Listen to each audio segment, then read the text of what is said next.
ನಮಸ್ಕಾರ ಕರ್ನಾಟಕ. ಇವತ್ತಿಂದ big boss promo ಮತ್ತು ಎಪಿಸೋಡ್ಸ್ನ ರಿವ್ಯೂ ಮಾಡೋಣ ಅಂದ್ಕೊಂಡಿದ್ದೀನಿ. ಎಲ್ಲರೂ ನೋಡಿ ದಯವಿಟ್ಟು ಇನ್ಸ್ಟಾಗ್ರಾಮಲ್ಲೂ ಯೂಟ್ಯೂಬಲ್ಲೂ ಅಭಿಮನ್ಯು ಅಂತ ಇದೆ, ಫಾಲೋ ಮಾಡಿಕೊಂಡು ಸಬ್ಸ್ಕ್ರೈಬ್ ಮಾಡಿಕೊಂಡು ಸಪೋರ್ಟ್ ಮಾಡಿ. ಏನು ಎಪಿಸೋಡ್ ಆಗುತ್ತೆ ಅದರದ್ದು ರಿವ್ಯೂ ಮಾಡ್ತೀನಿ, ಮಾತಾಡೋಣ. ಯಾರು ಜೆನ್ಯೂನಾಗಿ ಆಡ್ತವ್ರೆ, ಆನೆಸ್ಟಾಗಿ ಯಾರಿದ್ದಾರೆ ಅವ್ರಿಗೆ ಸಪೋರ್ಟ್ ಮಾಡೋಣ, ಗೆಲ್ಸೋಣ. ನನಗನ್ನಿಸ್ದಂಗೆ ಈ ಸೀಸನ್ನು ಗಿಲ್ಲಿನೇ ಗೆಲ್ಲಬೇಕು, ಗಿಲ್ಲಿಗೋಸ್ಕರ ಸಪೋರ್ಟ್ ಮಾಡೋಣ. ನೀವು ಯಾರಿಗೆ ಸಪೋರ್ಟ್ ಮಾಡ್ತೀರಾ ಅಂತ ಕಮೆಂಟ್ ಬಾಕ್ಸಲ್ಲಿ ಕಮೆಂಟ್ ಮಾಡಿ, ಮತ್ತು ಒಳ್ಳೆಯವ್ರಿಗೆ ಸಪೋರ್ಟ್ ಮಾಡಿ. ಮತ್ತು ಸುದೀಪ್ ಸರ್ ಬಂದಿರ್ತಾರೆ, ಬಂದ್ಬಿಟ್ಟು ಎಲ್ಲ ಕಂಟೆಸ್ಟ್ಗಳು ಚೆನ್ನಾಗಿತ್ತು ದೀಪಾವಳಿ ಅಂತ ಕೇಳಿರ್ತಾರೆ. ಎಲ್ಲ ಚೆನ್ನಾಗಿತ್ತು ಸರ್, ಮನೆಯಿಂದ ಊಟ ಬಂದಿತ್ತು ಸರ್ ಅಂತೆಲ್ಲ ಹೇಳ್ತಾ ಇರ್ತಾರೆ. ಆಮೇಲೆ ಇವ್ರು ರಕ್ಷಿತದಿಗೆ ಸ್ವಲ್ಪ ರೇಗಿಸ್ತಾರೆ ಸಾರು, ಇದನ್ನ ಅಂತ ಏನೋ ನಿಮ್ಮನ್ನು ಅರ್ಥ ಮಾಡ್ಕೊಳಕ್ಕೆ ನಾನು ಸ್ವಲ್ಪ ಬೇಕು ಅಂತ ಹೇಳ್ಬಿಟ್ಟು, ಆಮೇಲೆ ಧ್ರುವ ಅಂತೂ ಸಪೋರ್ಟ್ ಮಾಡಿ ಹೇಳ್ಕೊಡ್ತಾನೆ ಅಂತ ಅದು ಅಂತ ಅಂದರೆ ಕಡುಬು ಅಂತ ಹೇಳ್ತಾರೆ. ಅದೊಂದು ಕಾಮಿಡಿ ಮಾಡ್ತಾಯಿದ್ರು ಸುದೀಪ್ ಸರು, ಚೆನ್ನಾಗಿತ್ತು. ಇನ್ನೊಂದು ನೆಕ್ಸ್ಟು ಒಂದು ಮಾಳುಗೆ ನೀವೇನಕ್ಕೆ ಎಲಿಮಿನೇಟ್ ಮಾಡಿದ್ರಿ ಅಂತ ಕೇಳ್ತಾರೆ. ಅವನು ಒಂದು ವ್ಯಾಲಿಡ್ ರೀಸನ್ನೇ ಕೊಟ್ಟಿರಲ್ಲ ಮಾಡು. ಇವಾಗ ನೀವು ಮಾಡೋ ಎಲಿಮಿನೇಷನ್ನು ನೀವು ಕೊಡೋ ರೀಸನಿಂದ ಅಲ್ಲಿ ಕಂಟೆಸ್ಟೆಂಟ್ಸ್ ಹುಡ್ಕೋಬೇಕಾಗಿರೋರು ಸಹ ಏನಾದರೂ ಹೋದರೆ ಅದು ಅನ್ಫೇರ್ ಆಗಿ ಎಲಿಮಿನೇಷನ್ ಆಗಿ ಹೊರಟೋಗ್ಬಿಡ್ತಾರೆ. ಕೊಡೋ ರೀಸನ್ ವ್ಯಾಲಿಡ್ ಆಗಿರಬೇಕು. ಅವ್ರು ಕೊಟ್ಟಿರೋ ರೀಸನ್ ಮಾತಾಡ್ತಾ ಇಲ್ಲ ಚೆನ್ನಾಗಿ ಮಾಡ್ತಾ ಇಲ್ಲ, ಎಂಟರ್ಟೈನ್ ಮಾಡ್ತಾ ಇಲ್ಲ ಅಂತ ಗಿಲ್ಲಿನ ಮತ್ತೆ ಅಶ್ವಿನ ನಾಮಿನೇಟ್ ಮಾಡ್ತಾರೆ. ಅವ್ರಿಬ್ರು ಅದನ್ನ ಚೆನ್ನಾಗಿ ಮಾಡ್ತಾವ್ರೆ. ಇನ್ನು ಹೇಳ್ಬೇಕಂದ್ರೆ ಅವನು ವ್ಯಾಲಿಡ್ ರೀಸನ್ನೇ ಕೊಟ್ಟಿಲ್ಲ, ಅವ್ರಿಗೊಂದು ಸ್ವಲ್ಪ. ಮತ್ತೆ ನೆಕ್ಸ್ಟು ಇವ್ರಿಗೆ ಸುದಿ ಅವ್ರಿಗೊಂಚೂರು ಕ್ಲಾಸ್ ತಗೊಂಡು ಹೆಂಗಿತ್ತು ಅಂತ ಕೇಳ್ತಾರೆ. ಅವರು ಚೆನ್ನಾಗಿತ್ತಣ ಅಂತ ಹೇಳ್ತಾರೆ. ಏನೋ ನಮ್ಮ ವೈಫು ಚೆನ್ನಾಗಿ ಏನೋ ಮಗನ ಒಂದು ಸ್ವಲ್ಪ ಮಿಸ್ ಮಾಡಿಕೊಂಡೆ, ಇದು ಏನೋ ಪಟಾಕಿ ಹೊಡಿಯೋಕ್ಕೆ ಒಂಚೂರು ಭಯ ಪಟಾಕಿ ಹೊಡಿಬೇಕಾದ್ರೆ ಏನಾದರೂ ಮಾಡ್ಕೊಂಡ್ಬಿಡ್ತಾನೆ ಅಂತ ಅದೊಂಚೂರು ಭಯ ಇತ್ತಣ ಅಂತ ಹೇಳ್ತಿದ್ದ. ಆಮೇಲೆ ಚಂದ್ರಪ್ರಭಾ ಅವ್ರಿಗೆ ಸರಿಯಾಗಿ ಏನೋ ಕ್ವಶನ್ ಕೇಳ್ತಾರೆ.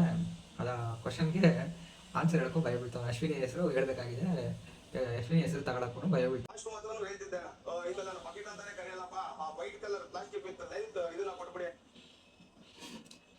ಸುದ್ದಿ ಸ್ವಲ್ಪ ಓವರ್ ಆ್ಯಕ್ಟಿಂಗ್ ಮಾಡ್ತಾ ಇದ್ದಾನೆ ಎಪಿಸೋಡಲ್ಲಿ, ಸಂಡೇ ಎಪಿಸೋಡಲ್ಲಿ. ಯಾಕಂದರೆ ಏನೋ ಕೇಳಿರ್ತಾರೆ, ನೀನು ನನಗೊಂದು ಸ್ವಲ್ಪ ಇಂಗ್ಲೀಷ್ ಹೇಳ್ಕೊಟ್ಬಿಡಪ್ಪ, ಏನೋ ಮಲ್ಲಮ್ಮಂಗೆ ನೀನು ಬಕೆಟ್ ಹಿಡಿತೀಯ ಇಲ್ಲ ಕೇಕ ಕಾಣಿಸ್ತೀಯ ಅದು ಇದು ಅಂತ ಏನೇನೋ ಹೇಳ್ತಾವನೆ.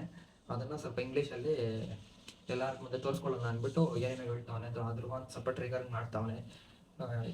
ಬರೀ ಇದೇ ಆಗೋಯ್ತು ಕಾಕ್ರೋಚ್ ಸುದ್ದಿದು. ಒಂದು ಗೇಮ್ ಆಡಲ್ಲ, ಏನಿಲ್ಲ, ಸುಮ್ಮನೆ ಇದೊಂದು ಮಾಡ್ತಾನೆ.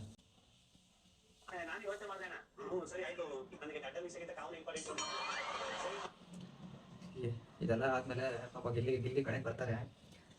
ಗಡ್ಡ ಬೋಳಿಸಿಗಡ ಅದ್ರ ಬಗ್ಗೆ ಸ್ವಲ್ಪ ಮಾತಾಡ್ತಾರೆ ಸುದೀಪ್ ಸರ್. ಏನ್ ಗಿಲ್ಲಿ ಏನಾಯ್ತು, ಏನ್ ಫುಲ್ ಕ್ಲೀನ್ ಕೃಷ್ಣ ಆಗ್ಬಿಟ್ಟಿದ್ದೀರಾ ಅಂತಾನೆ ಅಂತಾರೆ ಕಿಚ್ಚ ಸುದೀಪ್ ಸರ್. ಹಣ ಹೋಗೋಣ ಕಾವ್ಯ ಮಾತು ಕೇಳ್ಕೊಂಡು ಬಿಟ್ಟೆಣ, ಗಡ್ಡ ಬಿಡಕ್ಕೂ ಗಡ್ಡ ತೆಗಿಯಕ್ಕೂ ಹುಡುಗಿನೇ ಕಾರಣ ಅಂತ ಹೇಳ್ತಾ ಇದ್ದ. ಚೆನ್ನಾಗಿ ಹೇಳ್ತಾ ಇದ್ದ ಪಾಪ, ನಗ್ಸ್ತಾ ಇದ್ದ ಎಲ್ಲಾರು. ಒಬ್ಬ ಕೆಂಪೇಗೌಡ ಸ್ಟೈಲಲ್ಲಿ ಮಾಡಿದ್ರು ಎಲ್ಲರೂ ಸೇರ್ಕೊಂಡು. ಮತ್ತೆ ಅದನ್ನೆಲ್ಲ ಅದೇನೋ ಚೈನ್ ಕಳ್ತನ ಆಗೈತೆ, ಚೈನ್ ಮುಚ್ಚಿಕವ್ರೆ ಅಂತ ಹೇಳ್ಬಿಟ್ಟು ಹಿಡ್ಕೊಂಡು ಹೋಗಿ ಅದನ್ನು ಎಸ್ಬಿಟ್ರು. ಫುಲ್ಲು ಇವಾಗ ಚೆನ್ನಾಗೇ ಕಾಣಿಸ್ತಾ ಇಲ್ಲ ಪಾಪ. ಅದ್ರ ಬಗ್ಗೆ ಒಂಚೂರು ಮಾತಾಡ್ತಾ ಇದ್ರು ಸುದೀಪ್ ಸರ್ ನಗ್ಸ್ಕೊಂಡು.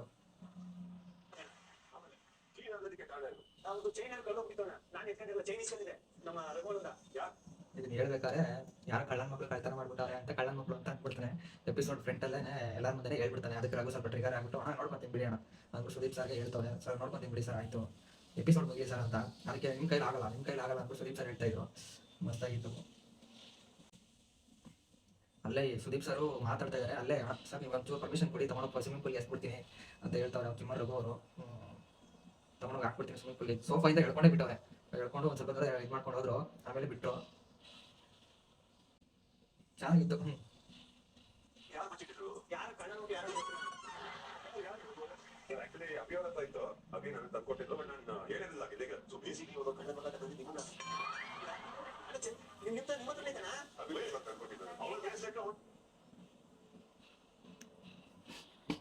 ಗಿಲ್ಲಿದೆಲ್ಲ ಮುಗಿಸ್ಕೊಂಡು ನೆಕ್ಸ್ಟ್ ಚಂದ್ರಪ್ರಭಾ ಕಡೆಗೆ ಹೋಗ್ತಾರೆ. ಏನಾಯ್ತು ಚಂದ್ರಪ್ರಭಾ ಅವರೇ, ವಾರ ಪೂರ್ತಿ ಹೆಂಗಿತ್ತು ಅಂತ ಎಲ್ಲ ಹೇಳ್ತಾರೆ. ಅಣ್ಣ ಚೆನ್ನಾಗಿತ್ತಣ, ಬ್ರಿಟಿಷ್ ಅವ್ರು ಬಂದರು, ಏನೋ ಜಂಜಿ ಅದು ಇದು ಎಲ್ಲ ಹೇಳ್ಕೊಟ್ರು, ಅದು ಇದು ಅಂತೆಲ್ಲ ಹೇಳ್ದ ಚಂದ್ರಪ್ರಭಾ. ಹೇಳ್ಬಿಟ್ಟಾದ್ಮೇಲೆ ನೆಕ್ಸ್ಟ್ ಏನು ಮಾಡ್ತಾನೆ, ಅವ್ರದ್ದು ವಿಡಿಯೋ ಹಾಕ್ತಾರೆ. ಸುದೀಪ್ ಸರ್ ಬಂದು ಒಂದು ವಿಡಿಯೋ ಹಾಕ್ತಾರೆ. ನಿಮ್ದು ಹೆಂಗಿತ್ತು ಸ್ವಲ್ಪ ಇದೇ ಒಂದು ವಿಡಿಯೋ ಇದೆ ನೋಡ್ತೀರಾ ಅಂತ ದೀಪಾವಳಿಗೆ ಅಂತ ಹೇಳ್ಬಿಟ್ಟು ಒಂದು ವಿಡಿಯೋ ಹಾಕ್ತಾರೆ ಸುದೀಪ್ ಸರ್. ಬೇಡ ಅಂತ ಚಂದ್ರಪ್ರಭಾ ಅಂತ ಇದ್ರೆ, ಇವ್ರು ಇಷ್ಟ ಬೇಡ ಅಂತ ಅಂತಿಲ್ಲ. ಹಾಕೋದು ವಿಡಿಯೋ. ಅದರಲ್ಲಿ ಫುಲ್ಲು ಎಲ್ಲ ಲೌಡು ಏಟು ಎಲ್ಲ ಬರೀ ಇದೆ ಐತೆ. ಅದ್ರಲ್ಲಿ ಚೆನ್ನಾಗಿ ಇವ್ರು ಮಾಡಿರೋದೆಲ್ಲ ಹಾಕಿ ತೋರಿಸಿದ್ರು. ಅದಾದ್ಮೇಲೆ ಹೆಂಗಿತ್ತು ಚಂದ್ರಪ್ರಭಾ ಅಂತ ಕೇಳ್ತಾರೆ. ಅಣ್ಣ ಚೆನ್ನಾಗಿತ್ತು ಅಣ್ಣ ಹಂಗೆ ಅಂತ ಅಂತಾನೆ ಚಂದ್ರಪ್ರಭಾ. ಆಮೇಲೆ ನೆಕ್ಸ್ಟ್ ಅವ್ರು ಹೆಂಡ್ತಿದ್ ಬರುತ್ತೆ. ಅವ್ರು ಹೆಂಡ್ತಿದ್ ಬಂದಮೇಲೆ ಮುಗಿಸ್ಕೊಂಡಿಗೆ ವೈಲ್ಡ್ ಕಾರ್ಡ್ ಕಂಟೆಸ್ಟ್ ಆಗಿ ಕರೆಸ್ತಾ ಇದ್ರೆ ಬೇಡ ಅಂತೀಯಾ, ಯಾಕೆ ನಾನು ಬರ್ತೀನಿ ಹಂಗೆ ಹಿಂಗೆ ಮುಗಿಸ್ಕೊಂಬ ಬಿಗ್ ಬಾಸ್ ನಿನ್ಗೆ ಐತೆ ಹಬ್ಬ ಮಾಡ್ತೀನಿ ಅಂತ ಇದ್ಲು ಪಾಪ ಮಿಸ್ಸಸ್ಸು. ಚೆನ್ನಾಗಿತ್ತು. ಯಾರು ಎಷ್ಟು ಚೆನ್ನಾಗಿ ಮನೇನ ಅರ್ಥ ಮಾಡ್ಕೊಂಡಿದ್ದೀರಾ, ಯಾರು ಚೆನ್ನಾಗಿ ಆಟ ಆಡ್ತಾ ಇದ್ದೀರಾ ಅಂತ ಕೇಳ್ತಾರೆ. ಎಲ್ಲರೂ ಅವರು ಇವರು ಅವ್ರ ಹೆಸರು ಇವ್ರ ಹೆಸರು ಅಂತೆಲ್ಲ ಹೇಳ್ತಾರೆ. ಆದರೆ ಆ್ಯಕ್ಚುಲಾಗಿ ಗಿಲ್ಲಿ ಮತ್ತು ಅಶ್ವಿನಿ ಚೆನ್ನಾಗಿ ಅದನ್ನು ಜೀವಿಸ್ತಾ ಇರೋದು, ಬಿಗ್ ಬಾಸ್ ಮನೇನ ಜೀವಿಸ್ತಾ ಇರೋದು ನೀವು ಅಂತ ಹೇಳ್ತಾರೆ. ಎಲ್ಲರೂ ಚೆನ್ನಾಗಿ ಕ್ಲಾಪ್ಸ್ ಮಾಡ್ತಾರೆ. ನಂಗೆ ಅನಿಸುತ್ತೆ ಅವಳು ಜಗಳ ಆಡಿದ್ರು ಕಂಟೆಂಟ್ ಕೊಡ್ತಾವಳೆ, ಮನೇನೇ ಒಂದು ಅಟ್ಮಾಸ್ಫಿಯರಲ್ಲಿ ಇಡ್ತಾವಳೆ. ಈ ಕಡೆ ಜಗಳ ಮಾಡ್ತಾಳೋ ಇಲ್ಲ ನಗಿಸ್ತಾಳೋ ಇನ್ನೊಂದು ಮತ್ತೊಂದು, ಒಟ್ಟಲ್ಲಿ ಮನೇನ ಎಂಗೇಜಿಂಗ್ ಆಗಿ ಇಡ್ತಾಳೆ. ಗಿಲ್ಲಿನೂ ಅಷ್ಟೇ, ಗಿಲ್ಲಿನ ಅವನ ಬಗ್ಗೆ ಮಾತಾಡೋಂಗಿಲ್ಲ, ಅಂಬೋಜಿ ಎಂಟರ್ಟೈನರು. ಸುದೀಪ್ ಸರ್ ಅವರಿಬ್ಬರಿಗೂ ಅಪ್ರಿಷಿಯೇಷನ್ ಮಾಡ್ತಾರೆ. ಚೆನ್ನಾಗಿ ಆಡ್ತಾ ಇದ್ದೀರಾ, ಚೆನ್ನಾಗಿ ಬದುಕ್ತಾ ಇರ್ತಾರೆ, ಜೀವಿಸ್ತಾ ಇದ್ದೀರಾ ಬಿಗ್ ಬಾಸ್ ಮನೇನ ಅಂತ. ಒಂದು ಅಶ್ವಿನಿ ಒಂದು ಫೋಟೋ ಬೇರೆ ಹಾಕಿರ್ತಾರೆ. ಅವಳು ಇದು ಕಳಪೆ ಕೊಟ್ಟಾಗ ಒಂದು ಇದ್ರ ಮೇಲೆ ಹತ್ಕೊ ಕುತ್ಕೊಂಡಿರ್ತಾಳೆ ಗೇಟ್ ಮೇಲೆ ಫುಲ್ ಟಾಪಲ್ಲಿ, ಅದೊಂದು ಫೋಟೋ ಹಾಕ್ತಾರೆ, ತೋರಿಸ್ತಾರೆ. ಚೆನ್ನಾಗಿತ್ತು. ಅಶ್ವಿನಿ ಅವಳು ಏನೇ ಮಾಡ್ಬೋದು ಅವಳು, ಆದರೆ ಆಡ್ತಾವಳೆ, ಚೆನ್ನಾಗಿ ಆಡ್ತಾವಳೆ. ಅದು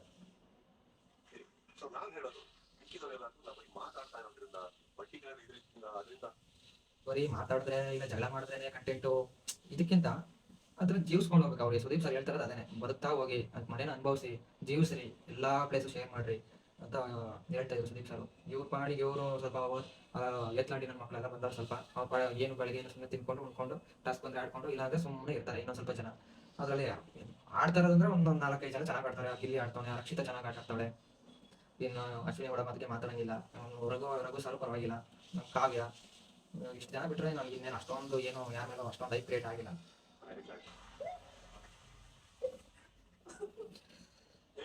ಫೋಟೋ ಹಾಕಿ ತೋರಿಸ್ತಾರೆ. ಅದೇ ಅವಳ ಎತ್ತಿ ಕುತ್ಕೊಂಡಿದ್ಲಲ್ಲ ಗಣಪ ಕೊಟ್ಟಾಗ ಫುಲ್ ಟಾಪಿಗೆ ಎತ್ಕೊಂಡು ಕುತ್ಕೊಂಡಿದ್ಲು. ಸುದೀಪ್ ಸರ್ ಹೇಳ್ತಾವ್ರೆ ಚೆನ್ನಾಗಿ ಅನುಭವಿಸ್ರಿ ಮನೇನ ಅಂತ ಹೇಳ್ತಾವ್ರೆ ಸುದೀಪ್ ಸರ್. ಇವರು ಏನ್ ಮಾಡ್ತಾವ್ರೆ ಇವ್ರಿಗೆ ಗೊತ್ತಿಲ್ಲ ಸ್ವಲ್ಪ ಜನಕ್ಕೆ. ಆಮೇಲೆ ಇದು ಫನ್ ಸೆಗ್ಮೆಂಟ್ ಎಲ್ಲ ಆದ್ಮೇಲೆ ಸುದೀಪ್ ಸರ್ ಟಾಸ್ಕ್ ಕೊಡ್ತಾರೆ. ನಿಮ್ಗೆ ಯಾರಿಗಾದ್ರು ಮನೇಲಿ ಏನಾದ್ರು ಇದ್ರೆ ಹೇಳಕ್ಕಿದ್ರೆ ತಲೆ ಮೇಲೆ ಹೊಡೆದಂಗೆ ಹೇಳ್ಬೋದು ಅಂತ ಒಂದು ಮಾತು ಹೇಳ್ತಾರೆ. ಒಂದು ಟಾಸ್ಕ್ ಕೊಡ್ತಾರೆ, ಬಳಿಕೆಗೆ ಫೋಟೋ ಅಂಟಿಸ್ಬಿಟ್ಟು ಹೊಡಿಯೋದು. ಎಲ್ಲರೂ ಬಂದ್ಬಿಟ್ಟು ಟಾಸ್ಕ್ ಬರ್ತಾರೆ, ಬಂದ್ಬಿಟ್ಟು ಹೊಡಿತಾರೆ. ಕಾಕ ಸುದೀಪ್ ಒಂದು 4 ಹೊಡಿತಾರೆ, ಒಳ್ಳೊಳ್ಳೆ ರೀಸನ್ ಕೊಟ್ಬಿಟ್ಟು. ಈ ಅಶ್ವಿನಿ ಒಂದು 4 ಹೊಡಿತಾರೆ. ತಿರ್ಗಿ ಆಮೇಲೆ ಒಂದು ರಾಶಿಕಾಗ ಒಂದು 2, ಜಾನ್ವಿಗೆ ಹೊಡಿತಾರೆ, ಅವಳು ರಿಷಾಗ್ ಹೊಡಿತಾರೆ. ಅವ್ರು ಇವ್ರು ಹೊಡಿಯೋದು, ಇವಳು ಅವ್ಳು ಹೊಡಿಯೋದು. ನಂಗೆ ಇಷ್ಟ ಆಗ್ತಿಲ್ಲ ಅವಳು ಅದು ಇದು ಅಂದ್ಬಿಟ್ಟು ಏನೇನೋ ರೀಸನ್ ಹೇಳ್ಕೊಂಡು ಅವ್ರು ಹೊಡಿತಾರೆ. ಮತ್ತೆ ಇವನು ಯಾರೋ ಸೂರಜ್ ಬಂದ್ಬಿಟ್ಟು ಅವ್ನು ಕೋತ್ ನನ್ನ ಮಗನು, ಅವ್ನು ಬಂದ್ಬಿಟ್ಟು ಇವನಿಗೆ ಅಭಿಷೇಕ್ ಕೊಡ್ದವನೆ, ಇವಳು ಅಶ್ವಿನಿ ಕೊಡೋಗ್ಬಿಟ್ಟು ಧನುಷ್ ಕೊಡ್ದವನೆ. ಅದೇನೋ ಇವರು ಚೆನ್ನಾಗೇ ಇರ್ತಾರೆ, ಇಲ್ಲಿ ಈ ಥರ ತೋರಿಸ್ಕೊತಾರೆ. ಆಮೇಲೆ ಫೈನಲ್ಲು ಎಲ್ಲ ಇದಕ್ಕೆ ಆಮೇಲೆ ಫೈನಲ್ ಆಗಿ ಎಲ್ಲ ಎಲಿಮಿನೇಷನ್ ಇಂದ ಸೇವ್ ಮಾಡಕ್ಕಂತ ಬರ್ತಾರೆ, ಹೇಳ್ತಾರೆ ಸುದೀಪ್ ಸರ್ ಅಲ್ಲೇ ಹೇಳಿರ್ತಾರೆ. ಬಂದ್ಬಿಟ್ಟು ಎಲ್ಲರೂ ಹಾಲಲ್ಲಿ ಕುತ್ಕೊಳ್ಳಿ, ಒಂದು ಬಜಾರ್ ಆಗುತ್ತೆ, ಎಲಿಮಿನೇಷನ್ ಕಾರ್ಡು ಹೈಡ್ ಮಾಡಿದ್ದೀವಿ, ಹುಡ್ಕೊಂಬರ್ಬೇಕು ನೀವು ಅಂತ ಹೇಳಿರ್ತಾರೆ. ಹುಡ್ಕಕ್ಕೆ ಸ್ಟಾರ್ಟ್ ಮಾಡ್ತಾರೆ. ಸ್ವಲ್ಪ ಒಂದು ಗಿಲ್ಲಿಗೆ, ಧನುಷ್ಗೆ, ರಿಷಿಕಾಗೆ ಸಿಕ್ಕಿರಲ್ಲ. ಆಮೇಲೆ ಸುದೀಪ್ ಸರ್ ಬಂದು ಯಾರಿಗೆ ಎಷ್ಟು ಸಿಕ್ತು ಅಂತ ಕೇಳ್ತಾರೆ. ಎಲ್ಲರಿಗೂ ಸಿಕ್ಕಿದೆ, ಒಂದು 4 ಜನಕ್ಕೆ ಸಿಕ್ಕಿಲ್ಲ ಸರ್ ಅಂತ ಅಂತಾರೆ. ಜಾನ್ವಿಗೂ ಸಿಕ್ಕಿರಲ್ಲ. ಆಮೇಲೆ ಸುದೀಪ್ ಸರ್ ಇಟ್ಕೊಡ್ತಾರೆ, ಕಿಚನ್ ಇದೆ, ರೂಮಲ್ಲಿದೆ, ಇನ್ನೊಂದು ರೂಮಲ್ಲಿದೆ ಅಂತ. ಆಮೇಲೆ ಜಾನ್ವಿ, ರಾಶಿಕಾ ಅವರೆಲ್ಲ ಹೋಗ್ಬಿಟ್ಟು ಇಲ್ಲಿ ಎಲ್ಲ ಇಟ್ಕೊಂಡು ಬರ್ತಾರೆ ಕಾರ್ಡು. ಒಬ್ಬೊಬ್ಬರೇ ತೆಗಿತಾ ಹೋಗ್ತಾರೆ. ತೆಗೆದಾದ್ಮೇಲೆ ಸೇಫ್ ಅಂತ ಬರುತ್ತೆ ಒಂದು 4 ಜನದ್ದು. ಆಮೇಲೆ ಈ ರಾಶಿಕಾ, ಸ್ಪಂದನ ಮತ್ತೆ ಯಾಕೆ ಧ್ರುವಂತಿಗೆ ಡೇಂಜರ್ ಅಂತ ಬರುತ್ತೆ. ಸೀದಾ ಕರೆಸ್ತಾರೆ ಲಾಂಗ್ಗೆ ಈಚೆ ಕಡೆ ಆಕ್ಟಿವಿಟಿ ಏನೋ ಅಂತಾರ, ಅಲ್ಲಿ ಕರೆಸ್ಬಿಟ್ಟು ಒಂದು ಟಾಸ್ಕ್ ಕೊಡ್ತಾರೆ ಸುದೀಪ್ ಸರ್. ನಮ್ಗೆ ಇಷ್ಟೊಂದು ಟಾರ್ಚರ್ ಕೊಟ್ಟಿರೋರಿಗೆ ನಾವೊಂದು ಟಾರ್ಚರ್ ಕೊಡಬಾರ್ದಾ ಹಂಗೆ ಅಂತ ಹೇಳ್ಬಿಟ್ಟು ಸುದೀಪ್ ಸರ್ ಎಂಡ್ ಮಾಡಿಬಿಟ್ಟು ಹೋಗ್ತಾರೆ ಅವ್ರ ಪಡಿಗೆ. ಅವರು ಲಾಸ್ಟಲ್ಲಿ ಸೈಕಾಗಿರುತ್ತೆ, ಎಷ್ಟೊತ್ತೆಲ್ಲ ಮಾಡ್ತಾ ಇರ್ತಾರೆ, ಆಗ್ತಾರಲ್ಲ. ಕೊನೆಗೆ ಧ್ರುವಂತದ್ದು ಫಸ್ಟ್ ಆಗುತ್ತೆ. ಆಮೇಲೆ ಸ್ಪಂದನ ಜೋಡಿಸ್ತಾ ಇರ್ತಾಳೆ, ಇವಳು ರಾಶಿಕಾನ ಜೋಡಿಸ್ತಾ ಇರ್ತಾಳೆ, ಅವ್ರು ಆಗ್ತಾ ಇರಲ್ಲ, ಇಬ್ರು ಒಳಗೆ ಸ್ಟಾರ್ಟ್ ಮಾಡ್ತಾರೆ. ಆಮೇಲೆ ಧ್ರುವಂತ ಒಂಚೂರು ಹೆಲ್ಪ್ ತಗೋಬೋದು ಅಂತಾರೆ. ರಾಶಿಕಾ ಮುಚ್ಕೊಬಿಟ್ಟು ಕುತ್ಕೊಂಡಿರ್ತಾಳೆ. ಬಿಗ್ ಬಾಸ್ ಸರಿಯಾಗಿ ಶಾಕ್ ಟ್ರೀಟ್ಮೆಂಟ್ ಕೊಡ್ತಾರೆ. ಆಮೇಲೆ ನೀವು ಇನ್ನೂ ಹೊರಡ್ಬೋದು ಅಂತಾರೆ. ಆಮೇಲೆ ಬಂದು ಸೀದಾ ಡೋರ್ ಹತ್ರ ಕರ್ಕೊಂಡ್ಬರ್ತಾರೆ. ಬಂದಮೇಲೆ ತೆಗಿತಾರೆ ಡೋರು ಮಸ್ತಾಗಿ. ಅಲ್ಲಿ ನೋ ಎಲಿಮಿನೇಷನ್ ಅಂತ ಇರುತ್ತೆ. ಫುಲ್ಲು ಸೈಕ್ ಆಗ್ಬಿಡ್ತಾರೆ ಎಲ್ಲರೂ ಸೇರ್ಕೊಂಡು. ಒಂದು ಸ್ವಲ್ಪ ಜನ ಮನಸ್ಸಲ್ಲಿ ಅನ್ಕೊತಾ ಇರ್ತಾರೆ, ಯಾರಕ್ಕಾದ್ರೂ ಸೇಫ್ ಮಾಡಿದ್ರು, ಏನಕ್ಕಾದ್ರೂ ಇದು ಮಾಡಿದ್ರು ಅಂತ. ಸ್ವಲ್ಪ ಜನ ಅನ್ಕೊಂಡ್ರೆ ಸ್ವಲ್ಪ ಜನ ಖುಷಿ ಪಡ್ತಾ ಇರ್ತಾರೆ. ಇವನು ಬಾಬಾ ಇವನು ಯಾರೋನು ಸೂರಜ್ ಸಿಂಗು ಹೋಗ್ಬಿಟ್ಟು ತಪ್ಕೊಂಡವನೇ ಅರ್ಧ ಗಂಟೆ ಬಿಟ್ಟೇ ಇಲ್ಲ ಅವಳನ್ನ. I love you, miss you ಏನೇನೋ ಅಂತವನವನು ಅವಳು ಇಬ್ರು ಏನು ಅಲ್ಲೇ ನೆಲ ನಡೆಸ್ತಾವ್ರೆ. ಏನು ಅವ್ರಿಬ್ರದಂತೂ ನೋಡೋಕೆ ಆಗಿರಿ ಎಷ್ಟು ತಪ್ಕೊಂಡವ್ರೆ ಅಂದರೆ ಅಷ್ಟು ತಪ್ಕೊಂಡವ್ರೆ. ಎಲ್ಲರೂ ಫ್ಯಾಮಿಲಿಗೆಲ್ಲ ಮನೇಲೆಲ್ಲ ನೋಡ್ತಾ ಇರುತ್ತೆ. ನೋಡೋರಿಗೆ ಏನು ಅನ್ಕೊಳಲ್ಲ, ಇವ್ರಿಗೇನು ಮಾನ ಮರ್ಯಾದೆ ಏನಾದ್ರು ಐತೋ ಇಲ್ಲೋ ಒಂಚೂರು ಗೊತ್ತಿಲ್ಲ. ಅಷ್ಟೊತ್ತು ಏನು ತಪ್ಕೊಂಡ್ಬಿಟ್ಟವ್ರು ಹಂಗೆ. ಇವ್ನು ಓಡ್ತಾನೆ ಹೋಗಿ ಇನ್ನೂ 4 ದಿವಸ ಆಗಿಲ್ಲ. ಇವ್ನು ಯಾವ ಸೀಮೆಯಲ್ಲಿ ಓವರು ಇಲ್ಲ ಯಾವ ಇದು 4 ದಿವಸಕ್ಕೇನೆ ಇವು ಆಟ ಆಡ್ತಾವ್ರೆ ಇವರು. ಅಲ್ಲಿ ಸೀಸನ್ 10 ಅಲ್ಲಿ ಇದ್ರು ಇವರು ಸಂಗೀತ ಮತ್ತೆ ಕಾರ್ತಿಕ್ ಹಿಂಗೇನೆ ಅವ್ರದ್ದು ಎಲ್ಲ 50 ದಿವಸಕ್ಕೆ 60 ದಿವಸಕ್ಕೆ ಅಷ್ಟಕ್ಕೆಲ್ಲ ಫಿಲ್ಟರ್ ಆಗಿ ಅವ್ಳಿಗೆ ಏನು ಇದೇ ಬೆಳೆದಾಗ ಮಾಡಕ್ ಹೋಗ್ಬಿಟ್ಲ ಅವಳು. ಸಂಗೀತ ನೆಕ್ಸ್ಟ್ ಲೆವೆಲ್ ಬಿಡಿ. ಇವ್ದು ಯಾವ್ದು ಕಿತ್ತೋಗಿರೋದು ನೆನ್ನೆ ಮೊನ್ನೆ ಸ್ಟಾರ್ಟ್ ಆಗ್ಬಿಟ್ಟು ಈ ರೇಂಜ್ ಆಡ್ತಾವ್ರೆ ಅಂದ್ರೆ ನೋಡಕ್ ಆಗ್ತಿಲ್ಲ ಬಿಗ್ ಬಾಸ್ ಅಲ್ಲಿ. ಇಷ್ಟ ಆಗಿತ್ತು ಈ ಎಪಿಸೋಡ್ನ, ಈ ಮಾತುಕತೆ. ನಿಮ್ಗೆ ಏನು ಅನ್ಸುತ್ತೆ ಅಂತ ನೀವು ಹೇಳಿ, ಕಮೆಂಟ್ ಬಾಕ್ಸಲ್ಲಿ ಪಿನ್ ಮಾಡಿ, ಕಮೆಂಟ್ ಮಾಡಿ. ನನ್ಗನ್ಸಿದ್ದು ನಾನು ಮಾತಾಡಿದ್ದೀನಿ, ಚೆನ್ನಾಗಿತ್ತು ನನ್ನ ಎಪಿಸೋಡು. ಅಷ್ಟೊಂದೇನು ಬೈಯೋದೇನಿರಲಿಲ್ಲ, ಒಂದು ಸ್ವಲ್ಪ ಟಾಸ್ಕ್ ಕೊಟ್ಟು ಫನ್ ಇದು ಮಾಡಿ ಮುಗಿಸಿದ್ರು ಸುದೀಪ್ ಸರು. ಇಷ್ಟ ಆಗಿತ್ತು. ಮತ್ತು ಇವತ್ತಿಂದು ನೆಕ್ಸ್ಟ್ ಎಪಿಸೋಡಿನ ರಿವ್ಯೂ ಜೊತೆ ಬರ್ತೀನಿ. Thank you so much. ನಮಸ್ಕಾರ. ಸಪೋರ್ಟ್ ಮಾಡಿ, ಸಬ್ಸ್ಕ್ರೈಬ್ ಮಾಡಿಕೊಂಡು. ಇದೇ ಫಸ್ಟ್ ವಿಡಿಯೋ, ನನಗೆ ಅಷ್ಟೊಂದು ಕ್ಲಾರಿಟಿ ಇಲ್ಲ ಹೆಂಗೆ ವಿಡಿಯೋ ಮಾಡೋದು, ಹೆಂಗೆ ಶೂಟ್ ಮಾಡೋದು, ಹೆಂಗೆ ಅಪ್ಲೋಡ್ ಮಾಡೋದು ಅಂತೆಲ್ಲ. ಒಂದು ಬೇಸ್ ಮೇಲೆ ಮಾಡಿದ್ದೀನಿ, ಪೋಸ್ಟ್ ಮಾಡ್ತೀನಿ. ನಂಗೆ ಅನ್ಸಿದ್ದು ನಾನು ಮಾತಾಡಿದ್ದೀನಿ ಕ್ಯಾಮ್ರಾ ಇಟ್ಕೊಂಡು. ನೋಡ್ಬಿಟ್ಟು ಸಬ್ಸ್ಕ್ರೈಬ್ ಮಾಡಿ, ಸಪೋರ್ಟ್ ಮಾಡಿ. ಇನ್ನೂ ಒಂದು 60-70 ದಿವಸ ಇರ್ಬೋದೇನೋ ಬಿಗ್ ಬಾಸು. ಎಲ್ಲ ಕಂಪ್ಲೀಟ್ 60 ದಿವಸದೂ ನಾನು ಮಾತಾಡಿ ಹಾಕ್ತೀನಿ. ಸರಿ, ಮತ್ತೆ ಸಿಗೋಣ. until then, take care. Bye bye. ನಮಸ್ಕಾರ.